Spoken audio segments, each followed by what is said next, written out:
time with Tyler Campbell. One of our dads on Hey Mama, right? This should be like turned into like Hey Daddy. Mhm, But we were talking about dads in therapy. mhm. And sometimes, and even moms will say, dad's working, but we don't see a lot of dads a part of this therapeutic process. And you said something, and I was like, you've got to get in the hot seat. So tell me Yeah. kind of what you had just mentioned. Yeah, so my big mouth landed me here. But no, I think, one thing, and I'm guilty of this too, is, part of when you have a child is you're gonna say, "Well, there's nothing wrong with my child, so I don't need to go to therapy."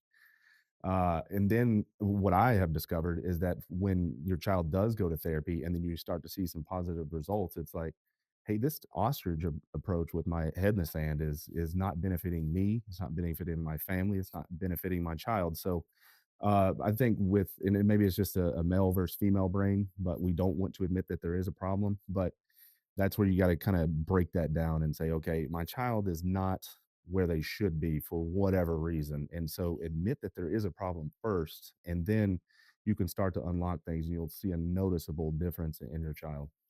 I think that's awesome because, being a boy mom, one thing I think about is how you approach everything with like a strategic mindset, right? And so at our office, we do a lot of standardized testing because dads like data, Yeah. but I've always approached it from either even a sports mindset. And I think of it that way of, hey, what's the big deal if you at least get an evaluation? Like you get an idea Mhm. of what's going on. And do you feel like that's important from you as a dad to say, okay, can we just find out? What do you think about that on that end? Is that something that you feel like is important? Yeah, for sure.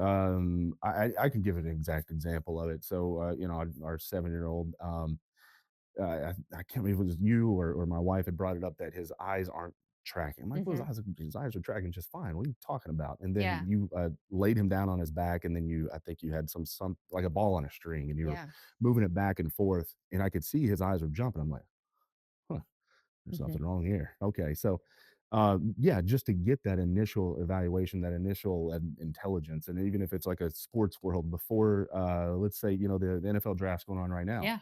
what do these coaches and GMs, what do they do first? Well, they put these players through a combine. They watch them throw, they Mhm. watch them run, they watch them That's catch, and it's an foundational evaluation. skills. Yeah, Yeah.